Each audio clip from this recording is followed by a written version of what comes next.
एक समय की बात है। एक गांव में एक मूर्तिकार रहता था। मूर्तिकला के प्रति अत्यधिक प्रेम के कारण उसने अपना संपूर्ण जीवन मूर्तिकला को समर्पित कर दिया था। परिणामतः वह इतना पारंगत हो गया था कि उसकी बनाई हर मूर्ति जीवंत प्रतीत होती थी। उसकी बनाई मूर्तियों को देखने वाला उसकी कला की भूरी भूरी प्रशंसा करता था। उसकी कला के चर्चे उसके गांव में ही नहीं बल्कि दूर दूर के नगर और गांव में होने लगे थे। ऐसी स्थिति में जैसा सामान्यता होता है वैसा ही मूर्तिकार के साथ भी हुआ। उसके भीतर अहंकार की भावना जागृत हो गई। वह स्वयं को सर्वश्रेष्ठ मूर्तिकार मानने लगा। उम्र बढ़ने के साथ जब उसका अंत समय निकट आने लगा तो वह मृत्यु से बचने की युक्ति सोचने लगा।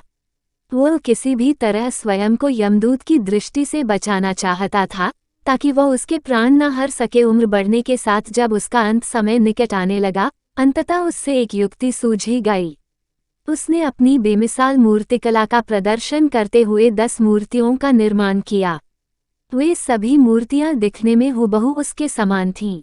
निर्मित होने के पश्चात सभी मूर्तियां इतनी जीवंत प्रतीत होने लगी कि मूर्तियों और मूर्तिकार में कोई अंतर ही न रहा।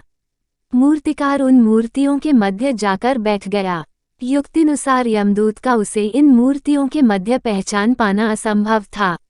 उसकी युक्ति कारगर भी सिद्ध हुई।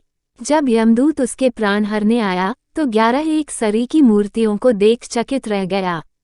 वह उन मूर्तियों में अंतर कर पाने में असमर्थ था, किंतु उसे ज्ञात था कि इन्हीं मूर्तियों के मध्य मूर्तिकार छुपा बैठा है। मूर्तिकार के प्राण हरने के लिए उसकी पहचान आवश्यक थी। उसके प्राण न हर पाने का अर्थ था प्रकृति के नियम के विरुद्ध जाना। प्रकृति के नियम के अनुसार मूर्तिकार का अंत समय आ चुका था।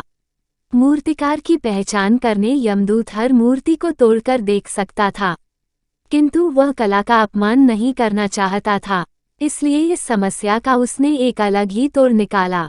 उसे मूर्तिकार के अहंकार का बोध था, अतः उसके अहंकार पर चोट करते हुए वह बोला, वास्तव में सब मूर्तियां कलात्मकता और सौंदर्य का अद्भुत संगम है। किंतु मूर्तिकार एक त्रुटि कर बैठा। यदि वो मेरे सम्मुख होता तो मैं उसे उस त्रुटि से अवगत करा पाता। अपनी मूर्ति में त्रुटि की बात सुन अहंकारी मूर्तिकार का अहंकार जाग गया।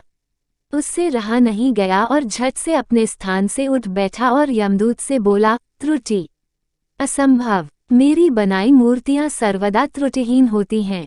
यमदूत की युक्ति काम कर चुकी थी। उसने मूर्तिकार को पकड़ लिया और बोला, बेजान मूर्तियां बोला नहीं करती और तुम बोल पड़े। यही तुम्हारी त्रुटि है कि अहंकार विनाश का कारण है। इसलिए अहंकार को कभी भी खुद पर हावी ना होने दें। सीख, अपने अहंकार पर तुम्हारा कोई बस नहीं। यमदूत मूर्तिकार के प्राण हर यमलोक वापस चला गया।